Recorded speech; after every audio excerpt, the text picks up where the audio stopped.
holiday season, you might be looking for nutritious, convenient meals to keep you energized on jam-packed days. Factor, America's #1 ready-to-eat meal delivery service, can help you fuel up for brekkie, lunch, or dinner with chef-prepared, dietitian-approved, ready-to-eat meals delivered straight to your door. They just drop them at your door, people.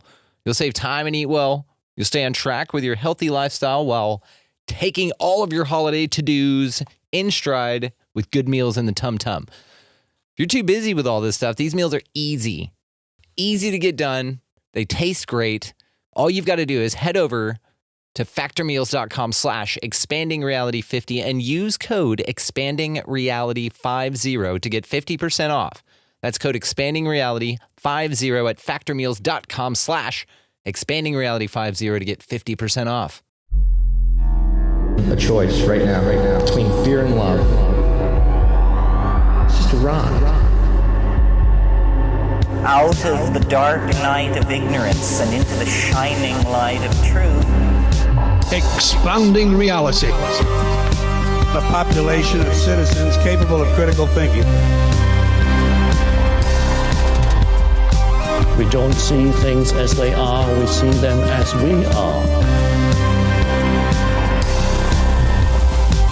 There's a level of reality where everything dissolves into an ocean of energy. We empower our experience by insisting on our authenticity. That's very profound. Very. Expanding reality. Welcome to Expanding Reality. I am your host, Brandon Thomas. This week we've got a very special guest for you guys. He is an author and international UFO researcher, lecturer, and broadcaster. His books have been published in 6 different languages around the world. He is a former director of investigations for the British UFO Research Association and the Yorkshire UFO Society, and a former MUFON representative for England. He is also the founder of Flying Disc Press, which I will link to in the show notes for you guys to find. He's written a ton of great books. A couple include Without Consent, the Roswell Alien Autopsy film, and his new book that we're going to talk about today, Introducing UFO'S, is absolutely phenomenal. You guys should totally get it. Check this thing out. So on this episode, we will be taking a walk down the path of high strangeness with the great and powerful Mr. Philip Mantle. Philip, how are you doing this evening? Good evening, Brandon. Nice to speak to you. Yes, sir. It's going to be great. So you are over there in the UK. How's that finding you there? Well, we're all in lockdown, which is not too bad, I think, because we've had snow and then heavy rain, and now it's been down below freezing, so I think we're in the best place. Nice and warm in front of the fire. Yeah, you might as well be locked down when it's bad weather outside, We're uncomfortable. Absolutely. Yes, sir. Well, man, I'm really excited to talk to you about your book, your new book, actually. I want to talk to you about a couple of other things as well, but Introducing UFO'S. So what brought that about? What made you want to write that? Well, yeah, I mean, this is a project that's been sat on the back burner for a number of years. It was one of those projects I always said, I'll finish that next year. I'll finish that. And of course, that never happened for it. It goes back quite a long way. I mean, I've lectured in lots of places, Brandon, but I also lectured in a number of high schools to students. And I found with a lot of them, they asked some really great questions, probably better than an adult audience. And one of the things they asked me was, could I recommend a book for them? And yes, there was lots of books out there, but hand on heart, I couldn't honestly say, here's a book that's been written with your age group in mind. So that's where the idea germinated. And I also went back in my mind to when I was at high school, which is when my interest in the paranormal and UFOs really expanded. How they do things in the USA. But when we have the summer break, we have 6 weeks holidays. When we went back to high school, our teacher was one of those who said, pointed to you in the class, said, what did you do during the holidays? Hey, somebody would stand up and say, we went on holiday to Spain. Somebody said, I went horse riding. What about you, Philip? Oh, I attended the spiritualist church. So it was that age group when I also started to get interested in the UFO subject. And I could only find one book on it, but it was written for an adult audience. So we jumped forward in time. I think, wouldn't it be nice to have a publication that's just for that particular audience? And that's how it all began. So last year, when we first went into the pandemic March time, I thought, right, there's a couple of things I really do need to get done this year. And that was the first one on my list. I've got no more excuses, Brandon. Right. You know? Yeah. But parts of it were already written. And I still have an old-fashioned filing cabinet sat right next to me. And there is a cardboard folder in there, and it says on the top of it, "Introducing UFOs." And every time I opened that jumped out and hit me in the face, even though I wasn't looking for it. Right. So with a colleague of mine by the name of Ronald Kinsella, Ronald's an author in his own right, but he's also an artist. Yeah, he did some great artwork for the book. It looks incredible, especially his Kenneth Arnold depiction. That was brilliant. It's beautiful. Yeah, so I wanted some unique artwork to go with it. I've been a magazine editor in the past as well, so I've got lots of artwork I can call upon. But I just liked Ronnie's style of artwork, and I thought it would go great for a high school audience. So that was it. That's how it all began, and recently published Introducing UFOs. Well, the book looks great, and you guys make sure to pick up a copy. It's beautifully done, and it goes through everything. It's a real great breakdown on especially all the main cases, your Kenneth Arnold sighting in 47, as well as the Roswell crash. And then you just take it through, and it's a brilliant outline, and I appreciate you sending me a copy. It's really well done. Yeah, I mean, there's a number of things we wanted to achieve with the book. One was to show that whatever UFOs may be, they are international. So we have literally cases from around the world.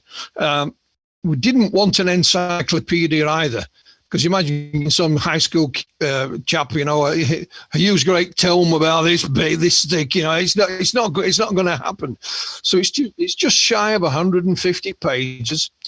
It's got, within the text, it's also got photographs and documents and illustrations. So we go through each decade, starting in the 1940s, and we take 3 cases from each decade. We start with Kenneth Arnold, point as any, and at the beginning of each chapter, I wanted a design, and that's where Ronald came in, and he pretty much had free range. Is the first case of that chapter. That's do the artwork to accompany it, and he did superb, and we don't pull any punches. We mentioned a couple of, there's a number of abduction cases, some well-known, some not so well-known. Right in the center of the book, I don't know about you, Brandon, with the book, when I picked it up, was, flick through it. Is there any pictures in it? Absolutely, every time. So in this book, right in the center is a UFO photo file. And it's got a little introduction to it, but it does say to the reader, make up your own off with a hoax on the first page. That was in the Project Blue Book files. But then I wrote to a number of colleagues around the world and said, look, I'm preparing this book. Which you think are authentic? So they mentioned a couple of well-known ones, but I also got sent things from Russia, and throughout Europe and Turkey that I'd never even seen myself. So we put them in there, so you've got a nice selection, some good, some bad, some in between. Again, make up your own mind.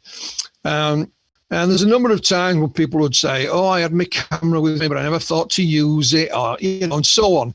So there's even a little sort of bit of information of what to do if you have your own UFO sighting.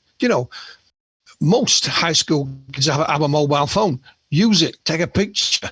Yeah, we need better documentation for sure. Yeah, if there's somebody else standing nearby, note down the exact time and the date and the location, because that can be important.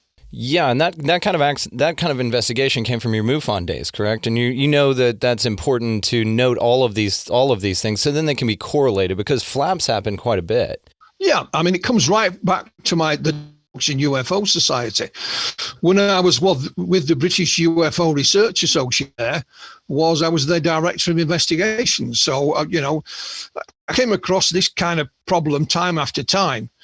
And of course, if you think the case can be resolved, it can be very important to know the date, the time, and the location, because they may be looking at something that has a conventional explanation. And then we round the book off with 3 theories that have been put forward to possibly explain the phenomenon. One is that, they're not of this earth. 2, that it could be some kind of secret military technology. And the third one, that it's some kind hasn't quite caught up with yet. But we do say there's more than these. These are just an example. Delve and make up your own mind. And that's what it's all about. Yeah, and it gets people thinking, because there are different schools of thought on this, and I love the fact that you don't plant your flag anywhere, which I think is important with the phenomena. I mean, even like Jacques Vallée, and even there at the end, J. Allen Hynek, you can't plant your flag on this. You can't say it's nuts and bolts craft. It may be, but you can't 100% say that, because different phenomena appear in different ways, and it's very interesting to see just the variety of types of explanations that could be out there. Yeah, I think what tends to happen, if you say UFOs are X, you believe they are X, nothing wrong with that, but you tend to be unconsciously biased then. For information, you only pick out the bits that suit your bias, your theory, and the rest, you kind of got blinkers on. And there's nothing wrong with that if that's the way you want to proceed, but I prefer not to do that and just keep my eyes on pretty much, anything and everything. And we all know that the high school students, they are the next generation of everything, and maybe there's some of them that are wanting to get involved in UFO research. And of course, you can type in UFOs on Google and you'll get a zillion and one websites. Doesn't mean that any of them are worth the salt. So here we have a publication that will help you for a chap who's been involved for over 40 years. He's not telling you what to do. It's just a little step it's a little hand up onto the first rung of the ladder, and away you go. Because old dudes like me won't be around forever. I've tried to pack it in once before, and I failed miserably. So I'm planning that I'll be involved in this subject until they put me in a pine box. Well, we need you, and you've done some phenomenal work. I mean, you've covered the gamut. You mentioned Russia as well, and you did a book, wasn't it, with Paul Stonehill? Two books. Yeah, I've done 2 books with Paul Stonehill. We did Russia's Roswell incident, and we did Russia's USO secrets. So underwater UFOs, for want of a better phrase. It's funny how that all came about. This is a way that was pre-internet days. In 1987, there was an incident at a place called Voronezh in Russia. And it was still the Soviet Union at that point. News agency TASS, TASS, TASS, sent out a press release saying that a UFO had landed in this field at Voronezh. There were these strange beings associated with it, very tall. It left some residue behind, and it was seen by many witnesses. And that, of course, made it into the Western media. And I remember one UK newspaper saying, hey, are you guys joking?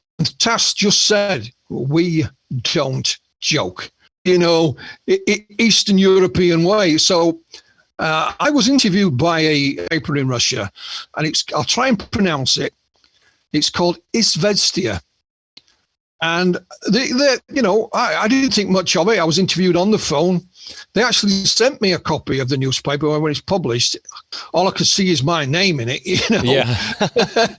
And lo and behold, out of the blue, I used to live in a small town called Bath in West Yorkshire. Parcels started arriving. It just said UFOs, Batley, England. That was it. But, my local postman knew me anyway. We used to chat about it sometimes. And these were letters from Soviet citizens. I was then sent books, and it just kept coming.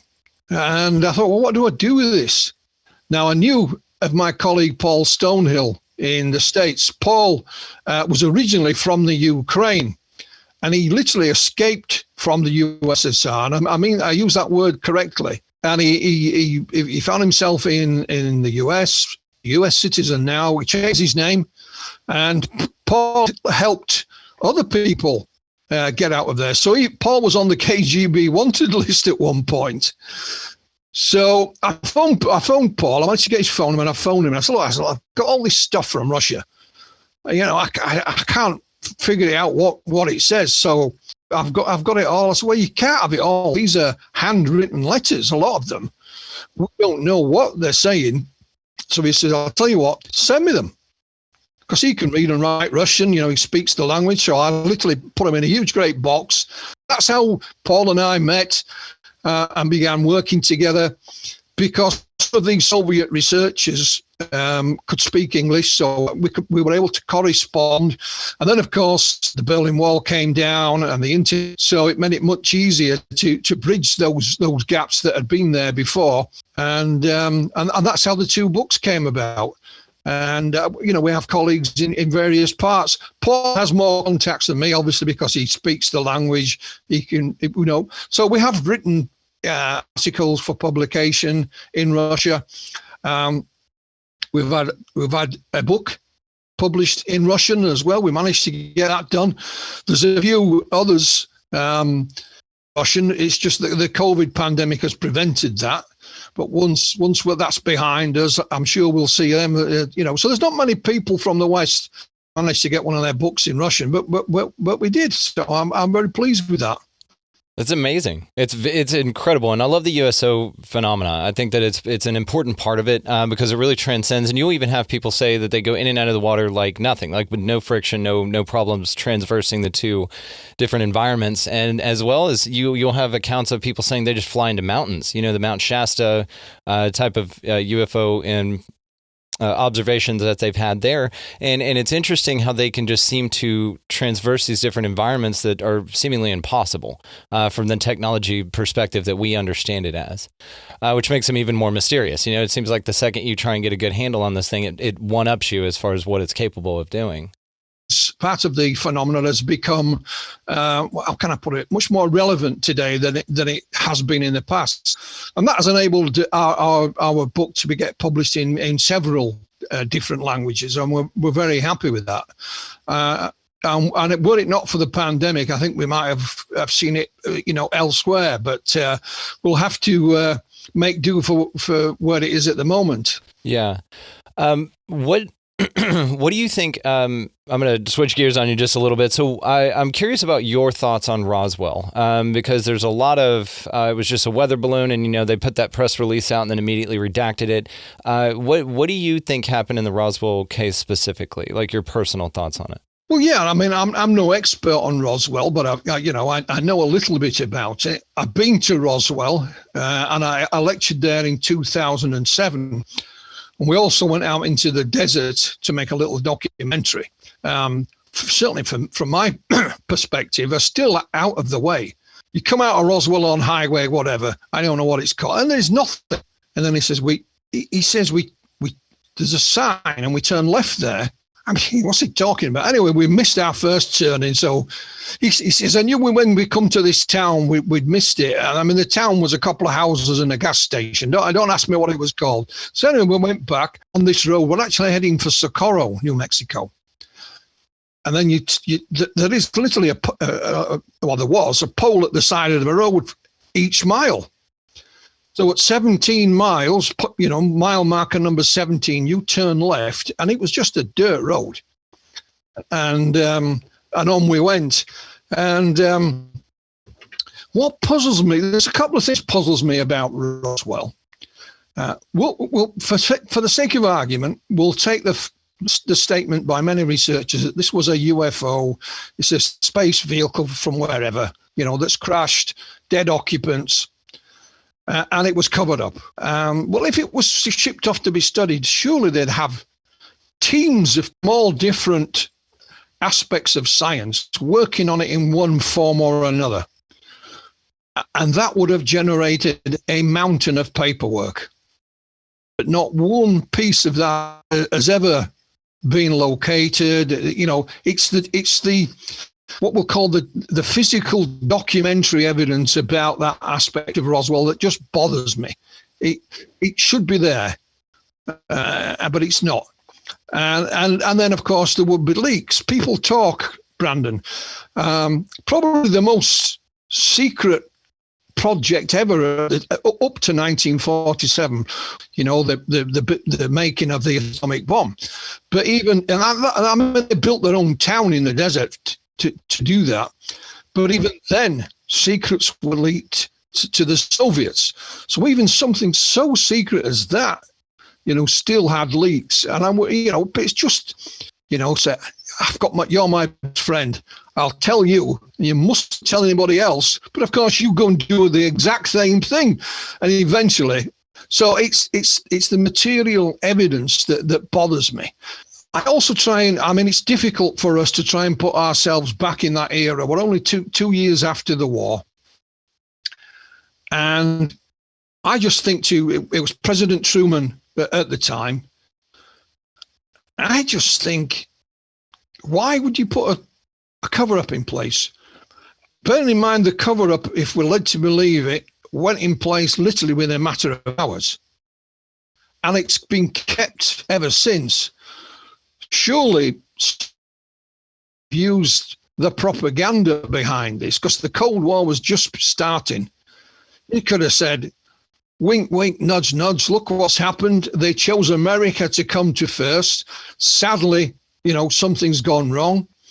But behind the scenes, you're going, not only have we got our nukes, guess what these guys had on board, So the propaganda that you could have mustered from that incident, were it a flying saucer or a spaceship from another world, would have been enormous. But what I did a few years back, I emailed all the main Roswell researchers, all mentioning names, but people know who they are. And I asked them that very question. Why would there be a cover-up, a cosmic water? Not only why, how did you, let's say you were the man in charge at the time, Brandon, how would you be able to recognize something? This is alien technology we're dealing with that scared you so much that you had to put a lid on it straight away and keep that lid on ever since. And I don't have an explanation that would fit the details, because, just think of us as a species here on this planet. Intelligent species to us are the dolphins. But we can't communicate with them. We can teach them to jump up and catch a fish. We can't say, hello, Flip, how are you getting on with the wife? Whatever. So then put yourself in that position where a spaceship has just crashed from another world. How would you be able to identify it, figure out what was, where it come from? What would scare you so much? I don't know. I really don't know. Well, and if it was top secret craft that we were developing or somebody else was developing and it did crash there, and then a press release went out real quick, but then was redacted real quick, that may be part of the propaganda. That may be something that they were utilizing, was even just the mysteriousness of the... Absolutely. And if it was ours and they wouldn't want us to talk about it, then of course they would say it was a flying disc from somewhere else that they didn't want. Because you have people running around everywhere looking in the wrong direction. When reality, you know exactly what it is. It's something, we'll say, we'll play it down a little bit, something a little bit naughty that you shouldn't have been doing. And we do know that, and the British military, to a degree, have done things both to the GIs and the general public in the past that was totally illegal, was against every human rights convention and act you can think of, but nonetheless, they did it. So Nick, there's an English guy who lives in the States. He's called Nick Redfern. Oh, yeah. Yeah, Nick actually lives in Arlington. I'm in North Texas, so he lives kind of down the road from me here. Yeah, well, he's written 2 books about Roswell. And he believes it was a man-made device, probably linked to the, Operation Paperclip and the V2 rockets from Germany. But they were using I think he says they were using Japanese prisoners of war. Yeah. There's a couple of thoughts on that. Yeah. Yeah, in high altitude or even nuclear experiments that went drastically wrong. And of course, the Geneva Convention. Hence, they knew what it was. Hence, they covered. But again, having said that, the US has admitted to doing things with their GIs down the years since then. So there wouldn't be any reason, I don't think, to keep it secret for 70 plus years. I could understand them doing it for a amount of time, but I'm sorry, we made a mistake. We shouldn't have done it. Hands up. So I don't know. So it's just those two things that bother me. Plus the fact, this is another little story relating to Roswell. About, I don't know, 6 years ago, I was contacted by a film company in the US, made real life movies for TV. So you would have something amazing happen to you and they turn it into a movie. One of their clients was actually a private investigator, a woman, and they'd worked with her before. However, she'd passed away, and her son, he inherited her, her estate, and he's going through his mum's files, and there is again a cardboard file, and it just said Roswell on it, and in that file, some paperwork. Long story is he got in touch with this gentleman at the film company. On the videotape, it's an informal, so it's not somebody sat down and you're firing questions. It's an elderly gentleman walking around his house. People in the background, one of which is this, private investigator. And he was Deputy Sheriff Charles Forgus. And he'd been in the army during the Second World War. When he came out of the army, he went into the police force. But he wasn't in Roswell. He was at a place called Big Spring in Texas. And he claimed that in 1947, they were looking for a guy who had been cashing fake checks.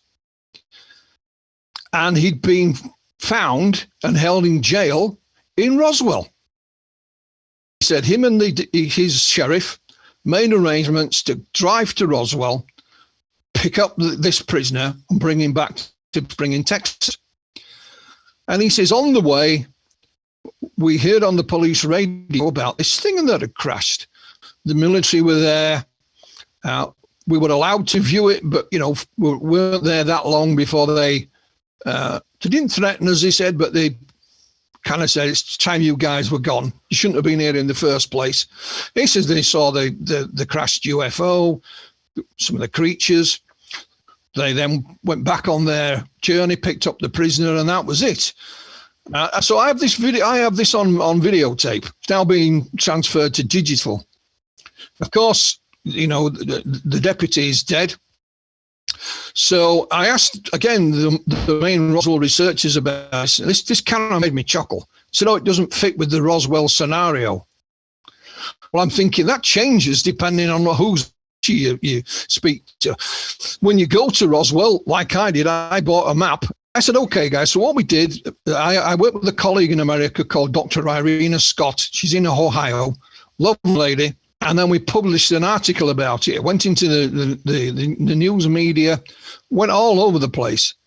First off, it was one of the late deputy's nephews contacted us. And he said, I can't confirm the story. All I can say is that, my uncle was a very honest man. And he says, have you spoken to his son? Well, we didn't even know he had a son. So he gave us the contact number of his son, who Dr. Scott interviewed on the telephone back in the 1950s. My father told me about it. He didn't know, he couldn't remember which year it was, but he said, it was the 50s because we actually moved house. So it was a big thing happening to the whole family. And of course, Brandon, when you go back to the 1950s, Roswell was dead. You couldn't find it in any book or any newspaper or any TV show. So it's not something he'd seen on television. So he kind of confirmed his father's story. And since then, we've dug up some information about the late P.T. Forgus. He was who he said he was. I have his military records, things like I got some photographs of him. There's even we even have a photograph of the sheriff's office from a few years earlier, 1937. It looks like it's just out of a cowboy film. Yeah. And it really does. Yeah. I imagine it didn't change that much down the year. So, you make of it what you will. We sat here with this information and nobody's really interested in it. But while we're talking about Roswell, everybody was at Roswell is now deceased. Right. There's some descendants, but yeah, nobody who was actually witnessed or were involved is gone. So that's another reason why they should give us the information. And to your point to what the conflicting story about Roswell, wasn't there, because there's been rumors that there were multiple crashes that day. It wasn't just one. And so that may confirm the other crash sites as well, but it's all just hearsay. There was nothing really too much substantial. There's two sort of schools of thought. One is that there were two UFOs and somehow they collided. The other one is that it malfunctioned, whatever, exploded, and that debris was left on the Foster Ranch, but the actual main body of the vehicle crashed X amount of miles away. Yeah, so it depends on who you speak to. But I spoke to one of the main researchers, of course, is Kevin Randle. Kevin is formerly in the military. He was a helicopter pilot and a best-selling author on Roswell. And the movie that was made for HBO, simply called Roswell, was based on Kevin's book that he co-authored with Don Schmidt. What Kevin did, I believe last year or over the last couple of years, he actually reviewed the evidence for Roswell being a vehicle from outer space. And we have a little podcast called Inside the Outer Limits, myself and my colleague Chris Evers. So we interviewed Kevin about this. And he said, when you look at he says the evidence is not as strong as I thought it was. So he talks about various witnesses that they've interviewed. And he says, every time when you think, no, it's just out of your grasp. And he said, it doesn't matter how many of these witnesses you interview or review their testimony. It's just, if that's it, that's done it, that confirms it. So that's from one of the main researchers himself, who knows far more about the case than I will ever do. So it's like a cold case review, isn't it? We've collected all this evidence. Now let's see if it's what we thought it was a couple of years back. And of course, sometimes it does confirm it. You will get other supporting on other occasions, like this with Kevin. He thought, well, no, it's not as strong as I originally thought. And I just introducing UFOs. We do, mention Roswell. We really gotta. And whichever way you want to look at it, Brandon, it's still. I remember speaking to him, and he said that Roswell is the Alamo of the extraterrestrial hypothesis. So if the Alamo falls, else goes with it. Yeah, that's a good. I like that. So, but if and I would say to anyone listening, it probably won't be on this year, but every year Roswell has a festival and a conference at the same time. I was lucky enough to lecture there in 2007. 10 for the festival. It really is. Yeah, and if they have it, that would be great. And yes, definitely go check this out. And I think what I like about your books as well is you just you put out the evidence, and then it's something that you make people want to go investigate further. And if they are curious about a particular subject, then they can take your information as not only a wonderfully well-researched foundation, and then expand from there, and then go on to do their own research, which of course leads them down these great rabbit holes of not only what's happening, but the different schools of thought on it, and researching the different cases and how similar but how different some things are. And I just love your approach on things. Again, I'm a big fan of your work. I have been for years. Yeah, I mean, what we're trying to illustrate here is that sometimes you'll go down the rabbit hole and find absolutely nothing. But the next time you do, and it may even be the same rabbit hole. Yes. I call it shaking the tree. You shake the tree and see what falls out. Sometimes it's just leaves, but every now and again there's something interesting lands in your lap. and on the alien autopsy film hoax. And that's what I used to mean. I used to say, I'm going to shake the alien autopsy tree and see what falls out of it. And it took me, so it took me 14 years to prove beyond any shadow of a doubt that the film was indeed a hoax. For many years, I was suspecting it and proving it, and are not the same thing. If I take someone to court, I can't expect he's done something, because the judge will just turn around and say, on your bike, you have to prove it once you get there. So shake the tree every now and again, and you'll be surprised what happens, what falls out of it. It's amazing. And especially, like you said, you go back to those rabbit holes. Sometimes there's nothing, but then you research the same thing, and then bam, there's something there. And then it's interesting, and that leads down to other things as well. So on the alien autopsy film, I like that it took you 14 years, because you didn't just go, oh, rubbish right away, and you really did the research and you put in the work with it. What was the nail in the coffin for you as far as that video being disingenuous? Yeah, I mean, we had our suspicions from day one, and I won't go into the whole story. The man who was promoting it was a chap called Ray Santilli from his office in London. And when I first met Ray in his office, and he showed me the film, I asked him what his intentions were to do with it. And he said, we're just going to make our own little documentary and put it on video and sell it. That's it. And I thought, well, the only way we're really going to get to know behind this film is for it to be in the public domain. So just by chance, I was also UFO'S conference organizer, and I had a conference organized. This was sort of April time when I met Ray. I had a 1995. I had a conference in Sheffield, it's 200 miles north of London, already set up of 1995. So I asked Ray, I just said, why don't you show it at our conference? And so long as you help me investigate it. I said, fine. And the little documentary he made, I actually worked on that for him. I wrote it. It was narrated by a famous English actor called Brian Blessed. And it was only when the story leaked out, and it was that then the media became involved. And of course, in August of 19, at our conference, showed it. The very next day, the film was shown on television. In the US, it was on the Fox network, Alien Autopsy, Fact or Fiction. So I sat back thinking, here we go. It won't be long now before somebody steps forward and says, that's me. I'm one of the actors, or I filmed it, or, I provided the props, shot in my, whatever. Absolutely nothing, Brandon. Not a thing. It was the proverbial computer screen or the letterbox. I mean, nothing. Santilli kept saying, yeah, I'll provide some celluloid, some 16 millimeter film for analysis, which he never did. So we thought, right, we'll take it to it's supposedly an autopsy. Right, we'll take it to the medical experts. A lot of them were fairly impressed by it, in the special effects field, to a man, they all said, I can make that. I said, okay. The special effects industry is not a very big one. Who made it? Do you? It's a simple. Do you know who made it? Not a clue. We then looked at all the artifacts you can see on the screen. The microphone, the telephone, the medical instruments. They're all circa 87. So nothing. They weren't wearing a digital watch, for example.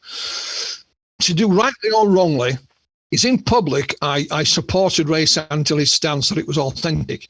But behind closed doors, I was trying my damnedest to get to the bottom of it. And I told Ray this, and he just smiled and said, okay. So we chipped away, and I worked with various colleagues on and off. And eventually, many years down the line, a chap contacted me and he said, what had happened, I'd written an update about the alien autopsy film for a magazine here called UFO magazine. It was a newsstand published and edited by Graham Birdsall, and it was on the front page. He said, I didn't think anybody was interested in it anymore. I said, yeah. He says, well, my friend made the dummies. Are you interested? Damn right, I'm interested. So we arranged to meet, and we met in Manchester, which is about, 40 miles from where I live. He chose the time and the venue, and it was a a cafe. But the interesting thing about this cafe was all glass. So you could see all the way around it. I don't know, you know. So I met this chap called Simon, and he said that his friend made the dummies for Ray Santilli, and he was looking to cash in on it. He wanted to tell his story for television. Was there anybody interested? So, well, the only person I know is the man who made Alien Autopsy, Fact or Fiction. The producer on that was a chap called Bob Kiviat. Bob and I kept in touch down the years. So I said, here you go. Here's Bob's details. Speak to him. So I'm trying to find out who his friend is, but he wasn't letting on. But I don't know whether he did it on purpose or not. But he let slip one of the projects his friend had worked on. You won't know it, I doubt, in the UK, but we have Channel 4. And back in the 1980s, there was a very successful TV show called Max Headroom. Oh, yeah, I remember Max Headroom. Yeah. So you remember the head of Max Headroom? Yes. His friend, had made it. So we found out who it was. And eventually this chap was called John Humphreys. Found a special effects guys because John Humphreys wasn't a special effects man. He was a trained sculptor. Work had overlapped from time to time into film and television. So he started talking, and then after a while, everything just stopped. And he had a representative speak for him. He said, something's happened, he can't speak to you. But on signing off, John Humphreys said, you need to speak to Spiros. What is Spiros? Humphreys then went to work on a movie called Alien Autopsy. That's why he stopped talking. It was Santilli and his business partner, Gary Shoefield. It's an okay film. There's not a word of truth in it, of course. So we move on. We're still getting nowhere. And then I worked with a colleague called Russell Callahan. And Russell produced a little magazine called UFO Data. He only lives a few miles from me, there's Russ. And out of the blue, he got a phone call. And the guy said, I'm the man who made the A. So Russell said, it's not me you need to speak to, it's Philip. He says, what's your name? He says, my name's Spiros Malaris. Pong, Spiros. So I phoned him up, and as he's talking, Brandon, it's like I've got a jigsaw in front of me and all the missing pieces are being put into place. That's why on the front of the book, Roswell Alien Autopsy, it's done as a jigsaw puzzle with bits missing. So unbeknown to Spiros, I was recording the conversation. So I played it back and said, can I ring you back and ask you some questions? He said, of course you can. So I listened to the recording and I'm writing down questions as I said, am I okay to record this? He says, yes, Philip. So and then eventually went to his home. He lives in the commutable belt outside of London. And I met his partner and her daughter. And he said, here, he had his diaries from meetings, from 1995, meeting with Santilli, blah, blah. He had original faxes from Kodak, where he got to know what the edge codes of the film should be. He's quite a good artist himself, so he'd actually painted a storyboard about the film. And he gets all the paintings out. There must have been a dozen, 20, I don't know, then he gets another box out, and in this box, it's all pictures of US. So what's that for? He said, what we were actually going to do, we were also planning to make a fake UFO crash. And I was going to build a two-dimensional military vehicle, but it would look 3D. You'd only see the back end of it. And he said, I was going to use this one, registration number on it, and I'm going to put that reg on the military vehicle. So if you go and check it in the records, wherever, and he said the UFO was going to, and he said I was going to make somebody up. He can also do, he's an artist, he's a magician, he's an entrepreneur, he ran his own film studio. I mean, you name it. And he said, we were actually going to make somebody up to look like President Truman. And he will memorize things and you'd be able to see his lips moving. There'd be no soundtrack. So if you could read his lips, he'd be telling you about the flying saucer crash. And he has a whole, bunch of other stuff there as well. So not only did he tell the story, he had the documentation to back it up as well. So he went public with this. His first public presentation on this was at a conference we organised here. I've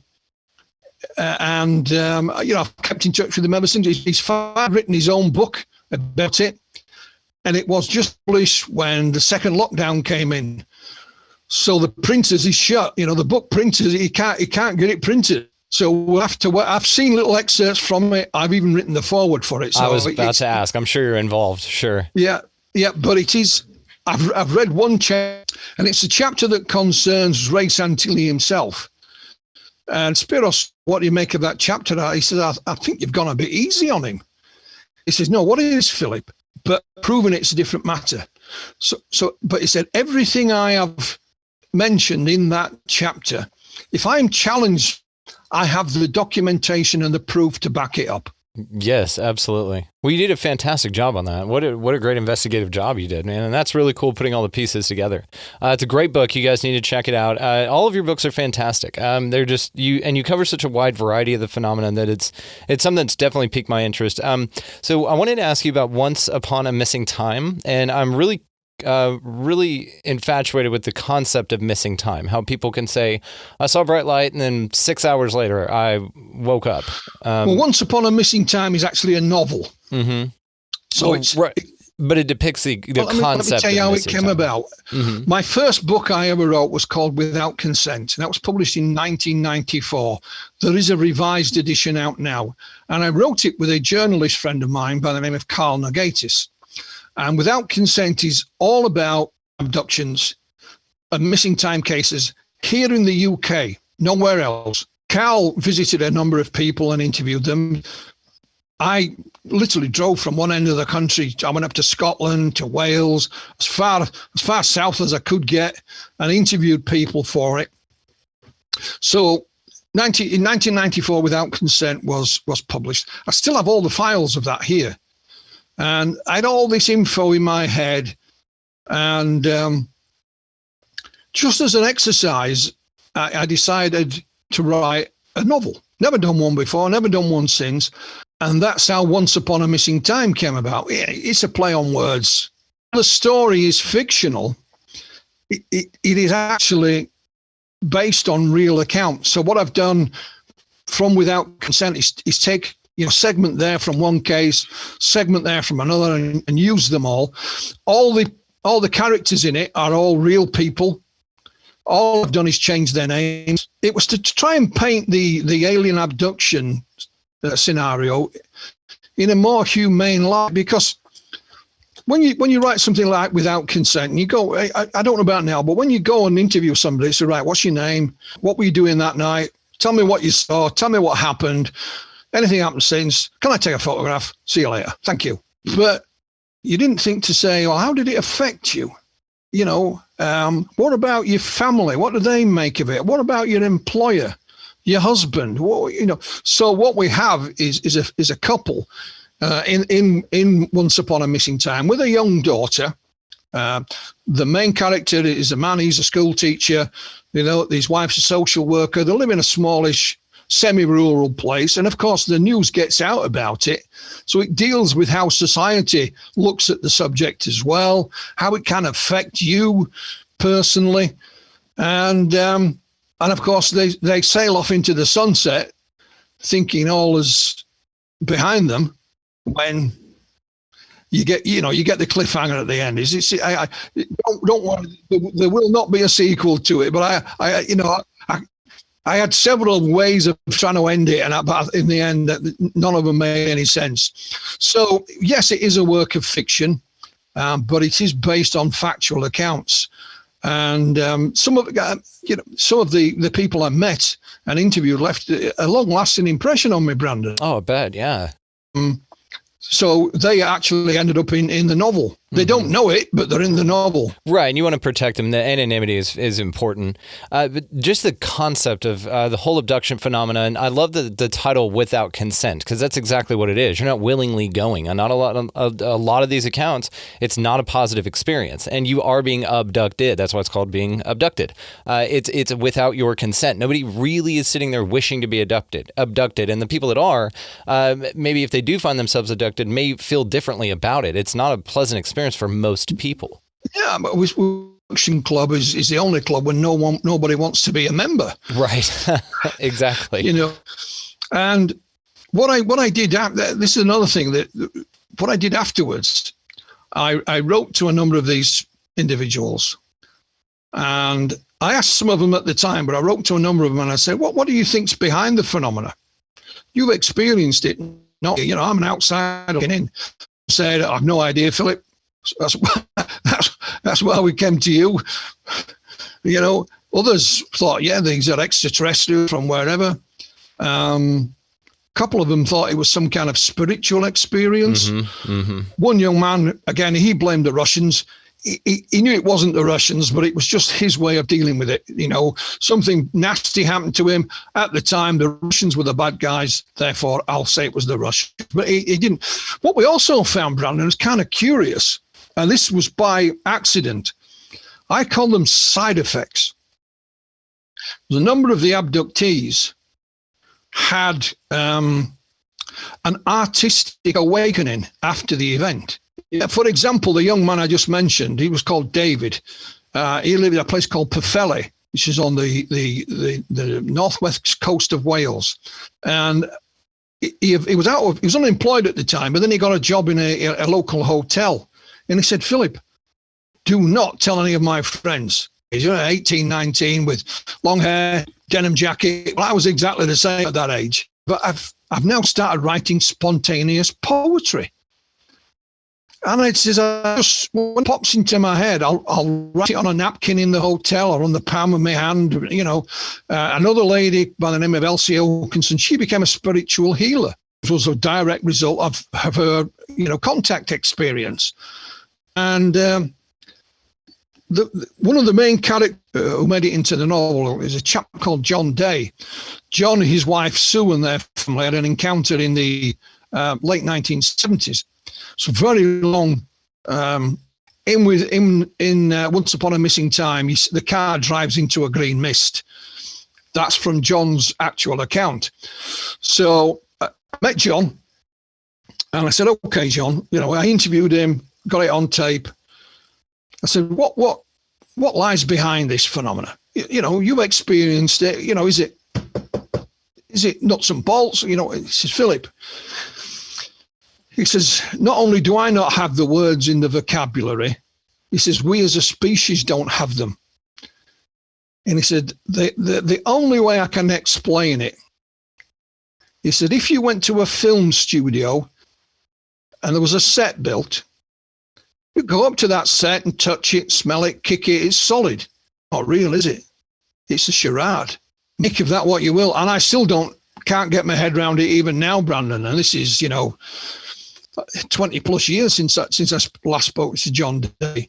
Yeah, and it's almost like in some accounts it hijacks your consciousness or your ability to perceive reality, and that's an interesting fact of it. It's maybe you go nowhere, maybe they just project in your mind that this is what's going on, and who knows what lies behind the phenomena? Because yes, it could be nuts and bolts physical. It could appear that way as something for us to be able to relate to in our physical reality.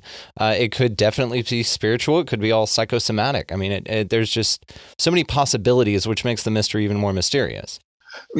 Yeah, but what was kind of interesting, we jump forward in time. Last year, I published a book called Hyper Civilizations by a chap called Dr. Dan Farkas. Dan's in Romania. I'd earlier published his book, UFO'S over Romania. Fascinating book. But right at the end, he puts his own little theory. So I said, about your theory, Dan, we need it in a book. It's not a huge, great tome, and it's easily understandable what this is. And it kind of reminded me a little bit of what John Day said all those years before. He said, yes, we are being visited from beings from outer space. However, they are not a few thousand years in advance. They're not even 20 or 30,000 years in advance. They are millions upon millions of years in advance of us. And they are right in front of us. And we are so far down on the galactic ladder that we leave them. He said it's almost like you put a TV in an ant's nest. The ants will know it's there. They'll crawl all over it. And they might even try and attack it, But never in 1,000 years will they be able to make any sense out of it, what it is, or where it's come from, or what it's supposed to do. So on the evolutionary scale, on a galactic scale, we are the ants. And this species is right there in front of us, but we're just too dumb to recognize it. It's reminded me a little bit of what John said, about us as a species not having the words in our vocabulary to be able to explain, the nature and origin of these encounters. And again, not from a sales point of view, but I would recommend Hypercivilizations just for another look at the extraterrestrial hypothesis in a different way. Absolutely. I would recommend any of your books in any way. They are all great glimpses of the phenomena in different genres, and you check a lot of major boxes on that. I think Bigfoot's the only thing you really haven't touched on, but I like that. We'll come to that later this year. I bet. Yeah, I knew it was probably in the docket. Yeah, but I love introducing UFOs. I think it's a great title. I think it's a great breakdown, and it does plant that seed for people to kind of have a go-to personal first reference, especially as a young curiosity researcher, and to move forward, because we do need more folks like you. We do need people that are carrying on the traditions and asking the real questions about what is the phenomena, what's going on here. And if nothing else, just well documenting it, and you've got just such a practical take on it. And I just find that very valuable. So I'd recommend any of your books to anybody. Well, thank you, Brandon. Of course, we've published it in a large format, so it stands out as well.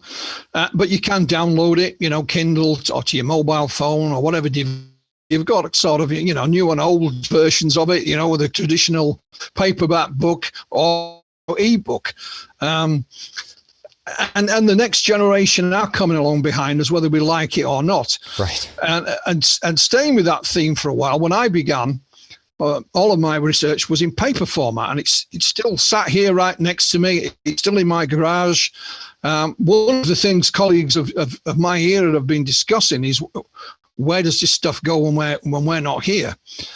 So later in this year, I would have begun it now had it not been for the pandemic, is to look for a repository that will look after the material, B, will scan it in, and C, make it publicly available.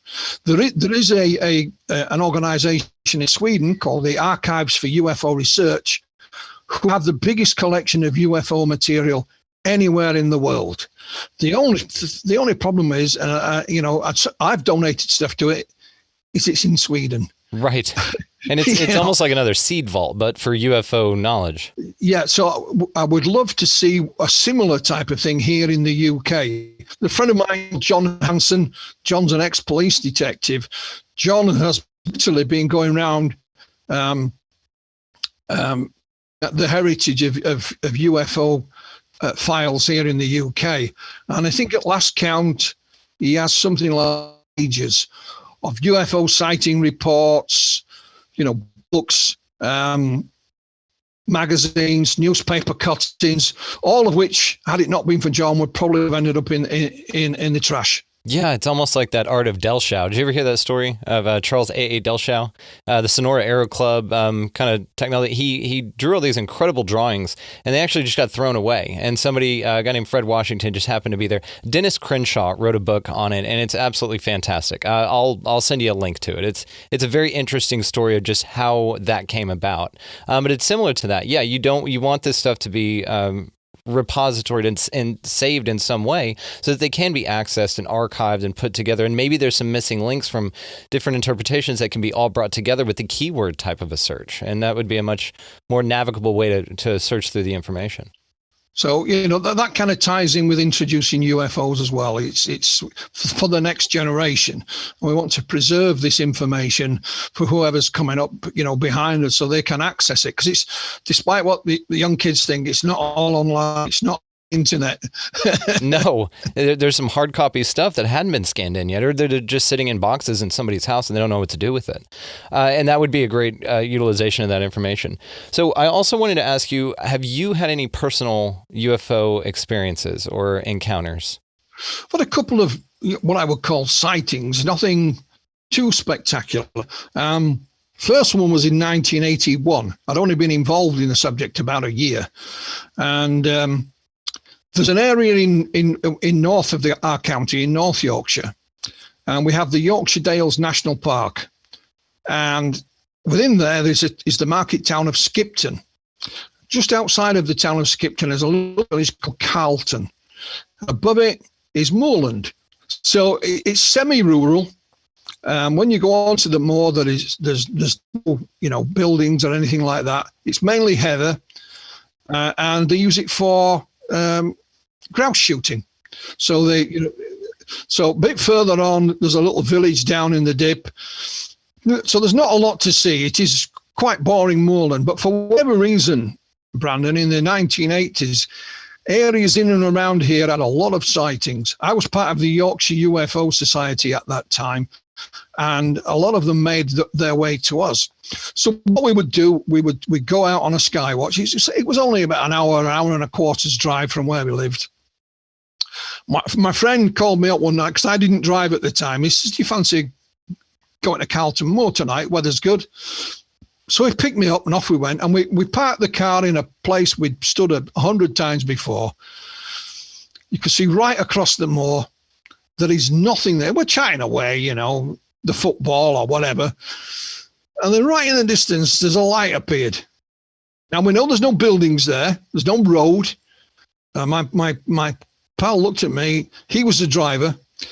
So we jumped in the car. His name was Graham, and Graham used to drive like a maniac at the best of times, Brand. So check off. It's pitch black. There is no street lights in this location.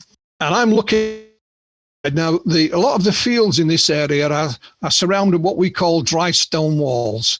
So they're made out of stone, but there's no cement holding them together. So I don't know whether there was a section where there was a gate, but I could see right down this little valley. There, hanging in the sky, was like a Ferris wheel of lights. It wasn't a little thing in the distance. It was like that. You couldn't miss it. It was right in your face. And of course, Graham's driving at heavens knows what speed. And the next thing was gone. So I eventually got him to slow down, and we looked over the wall. We couldn't see anything. So we knew that there was, if we followed this road, we could actually circumnavigate the whole moor. We'd done it before, and went down into this little village called Lothersdale and around. Saw absolutely nothing. And Graham was as mad as hell because he's like this, driving, and he missed it. And there is nothing there, Brandon. I mean, absolutely nothing. So what it was, I don't know. Then jump forward in time. It was July the 23rd, 1984. I used to live in an area in West Yorkshire that was south of the city of Leeds. So I live on a hill here. There's a hill opposite, and the city of Leeds is in the valley below. I used to work in a factory onto the main road. I just finished working that night, just before 10 o'clock, and it was literally one road all the way home, almost straight. About 2 miles, 200 miles. And it was a lovely summer's evening. As soon as I got out onto the main road, I could see this big light in the sky. So I used to drive a Volkswagen Beetle at this time. They're not the fastest of cars, but I took my Beetle as fast as I could. And I knew at one point you actually go over the what you call the highway. We call the motorway. So I drove over the top of that, and there's a lay-by, a pull-in place. And I got out, and it's still there. So in the car to where I live, and there's a big lay-by where the bus used to pull in if you're catching the. And I could see right out to the hill on the other side. I could see all the city of Leeds lit up below me. To your right is a little hill, and the town called Middleton sits on this hill. And these two lights were hung right above Middleton. You didn't have to bend your neck like that. You just stood there and you could see them. They were like a pearly white. The right-hand side one was bigger than the left one. They were I'm still there watching them, and there's cars going by, and then poof, they were gone. Didn't go up, down, left or right. I jumped in my car. I only lived, a few hundred yards down the road. Phoned my colleague, Mark Birdsall at the Yorkshire UFO Society. I grabbed my camera, my binoculars, went back out to that same location and stayed there for about an hour or more. Didn't see anything. As soon as I got to work the following day in the afternoon, colleagues at work who drove on a similar route said, Philip, you see that thing in the sky last night? Now, these are the same guys that have been taking the mickey out of me. Yeah. About my involvement in UFOs. And they're coming forward and saying, Philip, did you see that thing last night? And then, of course, the phone calls started coming in and letters and so on. Lots of people saw it across the county that night. I suspect there may well be a rational explanation to it, but we simply couldn't find one. So make of it what you will, Brandon. So you've had some first encounters of first kind sightings, but thankfully nothing that's contacted or abducted you, because I hear that is just not a good thing. So that's good. I don't think it's something you welcome. No, it's not something I've participated in, thankfully. Yeah, good. Yeah. Okay. Well, I also just kind of wanted to get your take on what you personally, you don't have to plant your flag, what you personally think or you would like for the UFO phenomena to be. Do you have any kind of... Well, I think if we're all honest, we'd love it to be beings from another world. It's the most romantic theory out of all of them. It really is. I mean, when I first got involved, I was absolutely certain. I didn't know anything about the subject, of course. I knew nothing. I'd read a few books and jumped in with both feet.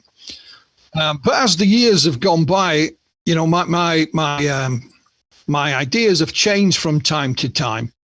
And I think when you study, it's multifaceted. It's a beast with many heads. Agree. It's not any way. It's like different sides of the same coin. Some people didn't like this. A lot of ufologists prefer to pigeonhole it. There's UFOs, there's Bigfoot, there's the paranormal, there's religion. But in reality, when you study this subject, it is a mixture of all of those things. They are very interconnected. Absolutely. Because you'll see an apparition, and what does it do? It'll go through a wall or it'll disappear. What does some abductees say the aliens do? They pull them straight through a closed window or a closed wall. They defy the laws of physics. And again, when you speak to, I don't think it's an alien. I think it's some kind of spiritual experience. One lady I interviewed in Manchester, when her incident happened, she was out the back with her daughter picking wild flowers during the day, beautiful day. She described her encounter as biblical. Wow. I know. And you try and get your head around, she just, I asked her, sorry, biblical. Well, boy, I wasn't expecting that. Was she religious at all? Because maybe in some way, maybe the way you experience the phenomena is the way that you perceive the world anyway. It might be filtered through your understandings or expectations. I think she described it that way because it was so epic. Oh, okay. Okay. This was a biblical, not that it was a religious thing. Right. It's like, it's like when it rains sometimes, it almost rains like the biblical flood. Yeah. I don't know. That's the way she described it. And we also look at science. There is a project in Norway called Project Hestdal. It's a small valley in central Norway. It is surrounded by 3 mountains. It's very sparsely populated, a couple of hundred people. The local population started seeing these lights down in the valley. And eventually, the UFO set up camp in the Hestdal Valley in the winter, which can get down minus 20, 30. And they begged, stole, and borrowed a whole host of equipment, including radar and lasers, cameras. So they managed to capture the lights on camera. The late Dr. Alan Hynek went there, I think it was in 1983, 84. And in introducing UFOs, we deal with Project Hestdal and others in the valley. I went there in the late 80s. And I'll tell you a little story. I made friends with a chap called Odd Gunner Road. He was part of UFO Norway, part of Project Hestala, and we've been friends ever since. He took me, and it was it was a long drive, and we're getting close, and we're driving down this mountainous road, and at the side of the road you can see these poles standing up. And I couldn't figure out what these poles were for, Brandon. So I had to ask him. He says, "Oh, that's for when we get." Bear in mind, it's snow. When we get serious snow, that's so we know where the road is. Oh, wow. That's just not something you're used to seeing. And of course, I have a photograph for the signpost pointing to Hestdalen, and all you can see is the top of the post sticking out from the snow. Jeez. You know, on the side, we had to stop for the call of nature. And there was, on this rock face, was the biggest icicles I've ever seen in my life. There must have been, 15 feet long, as thick as your leg. And I thought, I don't want to be standing underneath here and call of nature. One of these things would have just impaled you, you know? Yeah. And it got down to about -10 when we were there, but unfortunately didn't see the lights. But I tried my damnedest. So we moved forward in time. There's been scientific expeditions to the valley. They now train station there, 24/7. It's run by a chap called Erling Strand. So you can log on to the website, Project Hestdalen. I can see all the photos, and any webcam on it, it takes a photograph. They did manage to capture it on film, so you can actually see this thing flying through the air. But these are not alien spaceships. They're strange lights, which is another arm of the UFO phenomenon. Yeah, like the orbs and things like that, like the Foo Fighters they saw in the World War II. Yeah. So they even have, Erling teaches it in school and college there, and they have school trips there in the summer. But but of course, using UFOs. So if you're of a scientific bent at high school, there you go. Science can. And when Hynek was there, he called it a UFO laboratory. Wow. And was this during? Because if this was in the 80s, he'd already started SUFOS, right? Or CUFOS? Oh, yeah, absolutely. I think it was his last field trip before he actually died. Wow. And he stayed with my friend. And this is a true story. When he was driving Hynek up to Hestdalen, it got so cold that the car froze and came to a standstill. And when I went, again, it was in the winter when we went. And the first thing we did is we pulled in at a local, what you call a gas station, to fill up with petrol. So he fills the car up, and then he opens all the doors. And I'm thinking, it's cold. What's he doing? Yeah. And he had like a little tin can about this big with a sponge on it, and he's going around all the edges of the doors and the trunk, as you call it. He went around that, and then he gets in. I said, what are you doing? What are you doing that for? He says, well, it's antifreeze. I don't want the car doors to freeze. Oh my God. And I'm thinking, where are we going? If that's part of the pre-trip process, yeah. Damn. But so, science, and people will mock ufology at times, sometimes rightly so, but we have to remember that most, if not all UFO researchers are amateurs. But here you have in Project Hestdalen a full scientific project that has gone on from the early 1980s and is still continuing today. They've had teams of scientists trying to study it. And that is all began with the UFO groups of UFO Norway and UFO Sweden. Wow. That is incredible. I've got to check this out. That sounds fascinating. Well, I actually wanted to ask you, have you heard of the theory of that UFOs are possibly humans from the future coming back in time machines? Because that would check the box of, super advanced technology. It would also check the hominoid box, which is a very interesting thing to look at. There was a guy named Dr. Michael P. Masters, and he wrote the book Identified Flying Objects. I don't know if you're familiar with that. I've seen it, yes. Analytic approach. It's an academic approach to the theory, and he has a great hypothesis about it. It's honestly my favorite. I know the romanticism of them coming from other worlds, which means of course there are other planets with life on them out there, and the interdimensional thing is interesting. But it's my favorite theory because it's just so fascinating. Well, I published a book last year by Diane Tessman. Oh yeah, no Diane. Well, that's her theory. That I think what we have to realize, Brandon, in I don't know, maybe this last decade or two, our has expanded an awful lot. The latest estimate of the size of the universe, and this is I quote, the visible universe, is, I believe, 48 billion light years across. That's immense. It has an estimated 2 trillion galaxies within it. And of course, within those galaxies are countless zillions of stars and planets. I don't know what the next number up is from trillion, if I'm honest. I think gazillion would work, or just any ridiculous made-up number that we can't wrap our mind around, right? So what we found is that the universe is a lot bigger than we previously suspected. What that makes, of course, is the distance between galaxies and then stars and then planets has also expanded. But what it does, of course, it also raises the possibility of more extraterrestrial life existing out there. Yeah, the Drake equation. Yeah, but the travel in linear space, in other words, drive from A to B in a spaceship, I don't know what it's powered by, it's going to take you an awful long time. Yeah, it's impractical. Now, a few years back, I interviewed an American physicist. You may know him. He's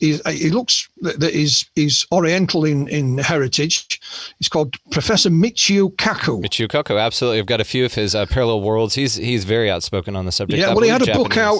I think it was called Hyperspace. Yeah, I've got it. And he was doing a tour here to promote the book, and I managed to meet him in Manchester at his hotel and interview him. How great was that?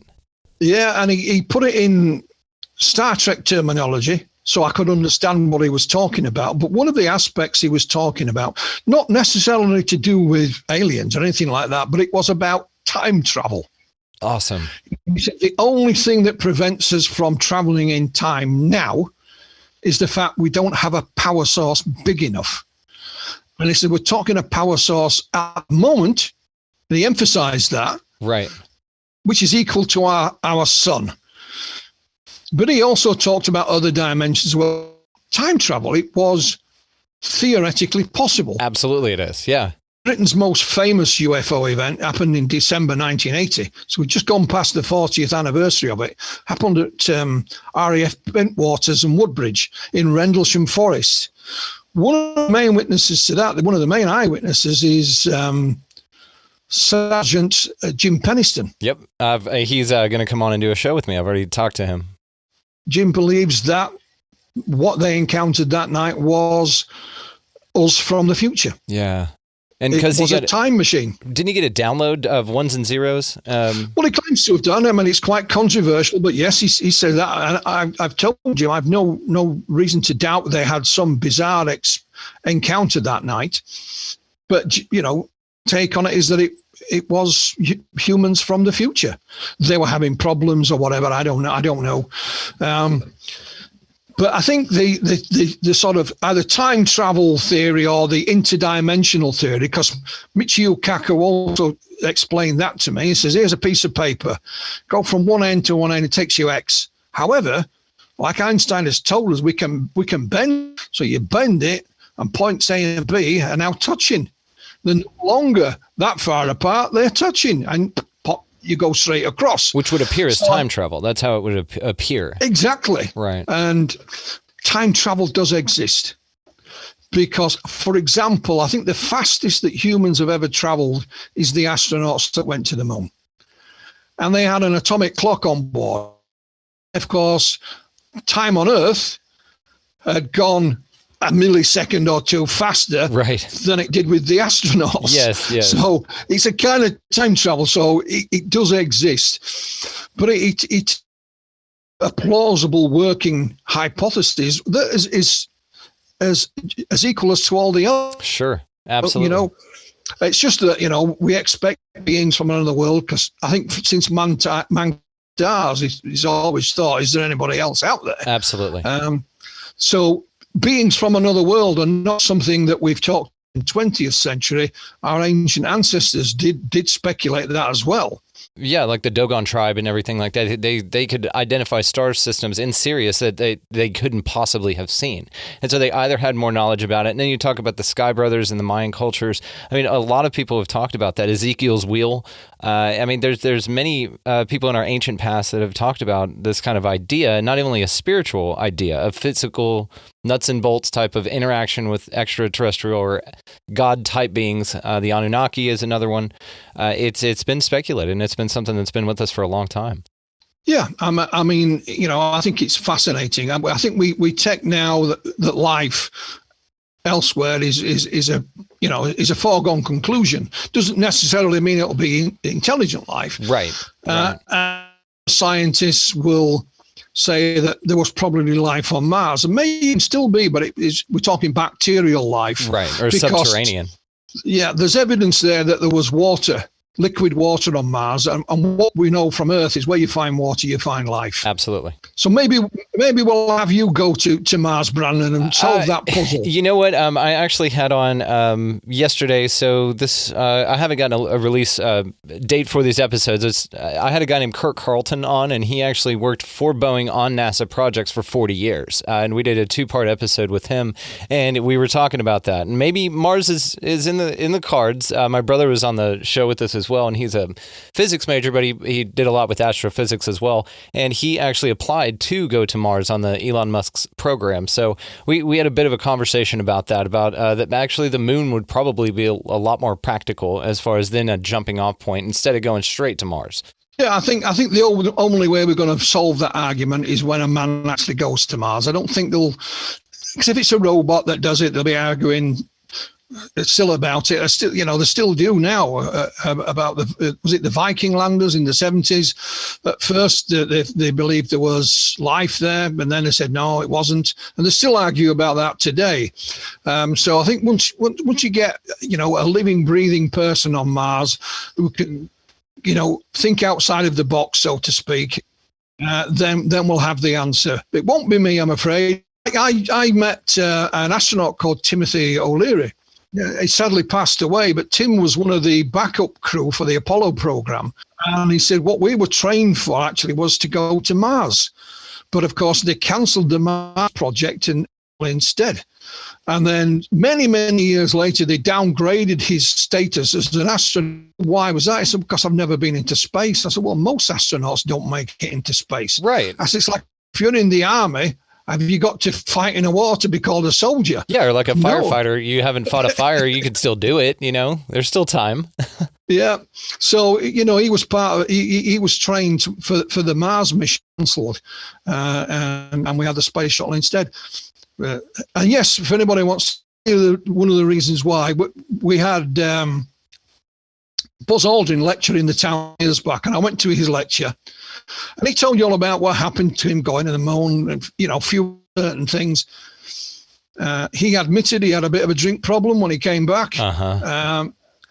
But he took questions from the audience. And just as he was about to finish, he says, and for those that don't believe we went to the moon, just ask the Russians. and see you later. That's a good point. Checkmate, Buzz. Checkmate. Yeah. And that's fascinating. And I do think once we get to Mars, the cool part about that is if we found that it wasn't not only habitable, but inhabited by maybe human-like creatures, that maybe if the planet, went tits up basically and couldn't be habitable anymore, that we all came here on Earth. And I love those kind of theories and those kind of thought experiments, especially with like the anomalies like Richard C. Hoagland has found. It is a theory because we have found meteorites on Earth that are from Mars. Right. So something's hit it and blown bits of rock off. And it's another theory of how, humans originated, that they were actually all Martians.